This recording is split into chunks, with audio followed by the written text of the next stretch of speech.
Mr. Mercado. What is it? Autonomy.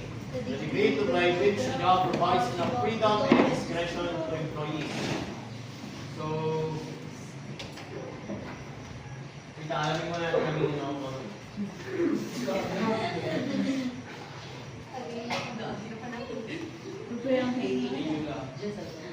Auto.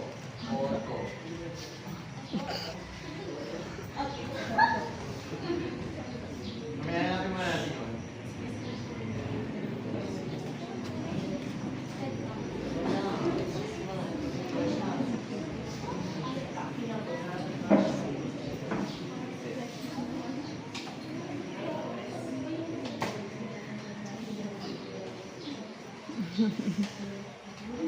So, autonomy, meaning having the right or power of self-government, in which here it is the degree by which a job provides enough freedom and discretion to employees. So meaning, the management itself gives enough freedom and discretion to employees as a type of, ano na yan? Job dimensions. So it is part of the job dimension, where in fact that gives freedom and discretion to employees. Malamang naman magtrabaho ka ay para kang slave, kumbaga. May kalayaan ka. May kalayaan ka pumili kung anong oras mo pumasok. May kalayaan ka magpaalam sa manager mo na ikaw ay magiging late o ikaw hindi mapasok dahil nilagnat ka or nadala sa hospital yung lolo mo. So, doon po pumapasok ang mundo. So, thank you, Mr. Mercado, for your idea. So, autonomy, the degree by which a job provides enough freedom and discretion to employees. Ito po ay nangangahulugan na, sabi nga mo ni Mr. Mercado, pagkakaroon ng sariling pagdidesisyon o malaya ka magdesisyon sa iyong trabaho. Halimbawa, sabi ko nga po sa inyo, isa po yan sa part ng motivation. Ang inyong empleyado ay may kalayaan at gusto ang kanyang ginagawa. Kasi kung hindi mo naman gusto ang iyong trabaho, paano ka mamomotivate na gawin pa yun? So, next po tayo, feedback. Mr. Titan, can you please repeat? Mr. Colvin, the requirements of employees receive of information about his or their government duties.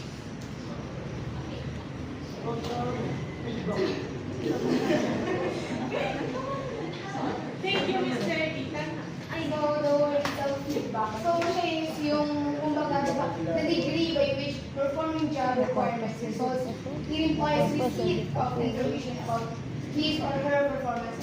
Yes. So, siyempre, halimbawa, nagano ka, yung performance mo, kumbaga, yung kung excellence ba daw, hindi, yun yung sinasabi ng feedback. So, thank you, Ms. Ashina Maribali. So, kita na po. Feedback. From the word itself, feedback. So, ito po ay gawain ng isang supervisor ang magbigay ng feedback sa kaniyang empleyado. So, ganito yan.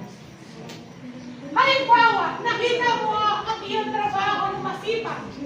Ano yung posible mong maging feedback na sabihin sa kanila? Great job. So, kung nakita mo naman tama ng iyong empleyado at wala namang ginagawa, Mr. Idoma, anong maaari mong sabihin sa kanila?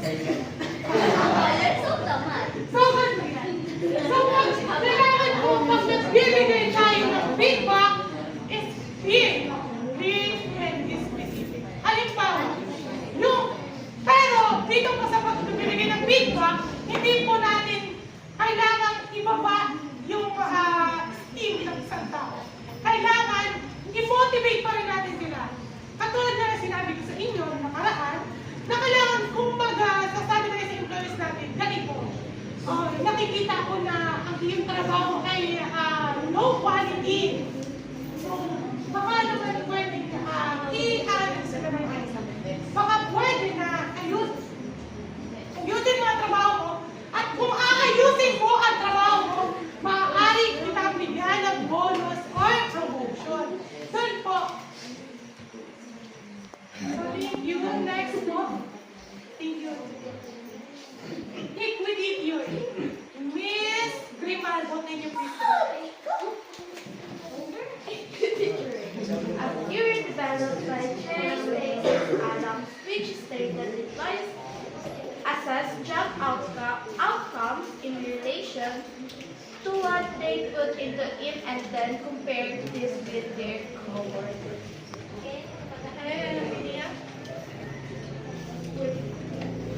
Um, According to Stacey Adams, nag-state daw ito ng employees assessment sa kinalabasan ng kanilang ginawa, like yun sa job. So, thank you, Miss Grimaldo, for your idea. So, equity theory. Theory developed by James Stacey Adams, which states that employees assess job outcomes in relation to what they put into it and they compare this with their coworkers. So, sa madaling salita, ito ay ang pagkakambing na naging gawa ng gawa mo sa katrabaho mo. Halimbawa, nasa, factory. Tapos, doon sa factory ngayon, pagawaan ng damit. Di ba sa pagawaan ng damit, merong good, low quality, and high quality. So, doon po pumapasok yung pag-compare na gawa nyo kung, halimbawa, si Ashira at si Janjan. Yung kay Ashira gawa, pulido-pulido sa maganda. Tapos yung kay Janjan, low quality. So, doon po pumapasok yung equity theory kung saan inihahambing mo yung gawa mo doon sa katrabaho mo. Tapos, dito naman po sa classroom, ito po yung ginagawa natin sa pagbabalance. Yung pong inihahambing natin yung gawa natin sa kabila para masigurado natin kung tama ba yung sagot natin. So, expectancy theory, Mr. Asalon, can you please?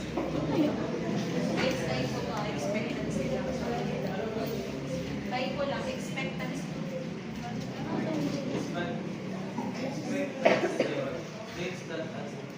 Yes.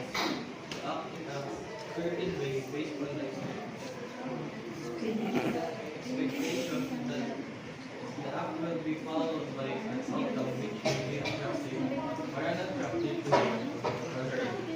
Expected growth explains that motivation is a result of strong desires, balance is strong belief,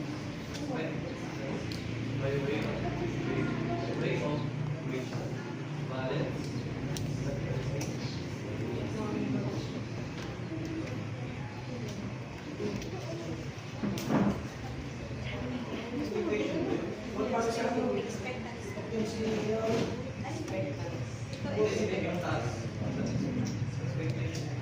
Expectation.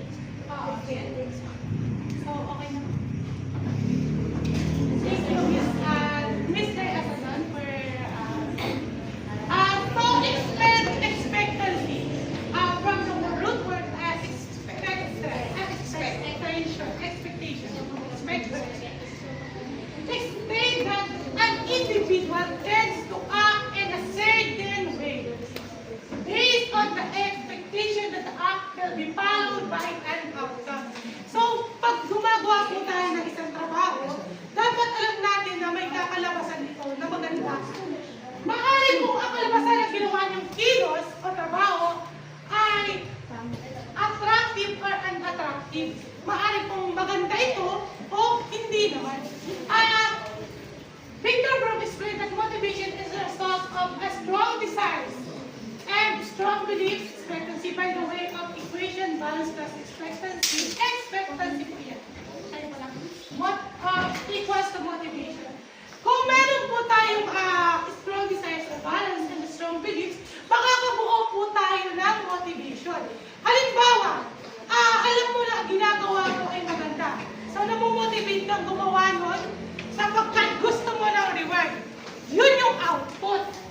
Yung reward yung output, tapos ang input ay yung input ay yung gusto mong mangyari. So, gumagawa ka dahil gusto mo na magkaroon ka ng reward para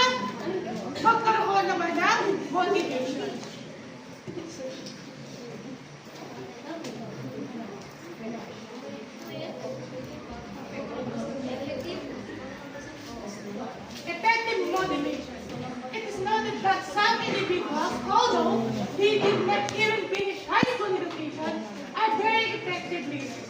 This is only one reason for this. We know how to motivate. So sabi nga po, kung marunong tayong mag-motivate ng ating mga employees, magaling tayong, ano? So, yan. Tama na po. So, sabi nga, kahit hindi ka naman nakatapos ng high school, kung magaling ka mag-motivate, magaling kang leader. Yan po yun. So, effective management. This is also a matter of knowing the needs of people and satisfying them. Equally as important, the qualities of the manager. Fairness, sincerity, integrity, trust, and friendship are essential factors in motivating people. So, dapat po ito lahat ay tinataglay ng isang manager o employers na ini-apply niya sa pang-araw-araw niya. Katulad ko rito, fairness. Halimbawa, kamag-anak ko si Pia. Tapos ako ang manager. Workers ko siya. Tapos si Castor, hindi ko naman kaalaman. Yun.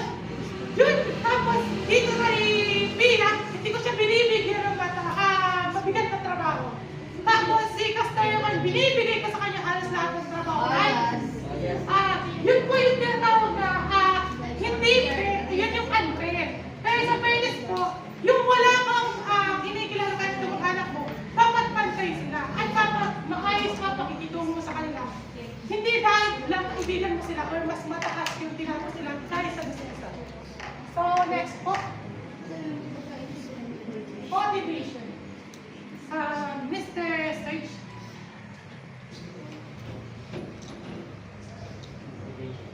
Speed and what? Say it. Or say it. Speed. Stay here. Speed and or either persuasion and work behavior. Communicate the following. Number one, managers must actively motivate their subordinates. Two, managers should understand first their own strengths and weakness before attempting to change behavior of their employees. So, thank you, Mr. Serge. So, Mr. and Porters in their books, Motivation and Work Behavior, recommended the following strategies for motivating workers.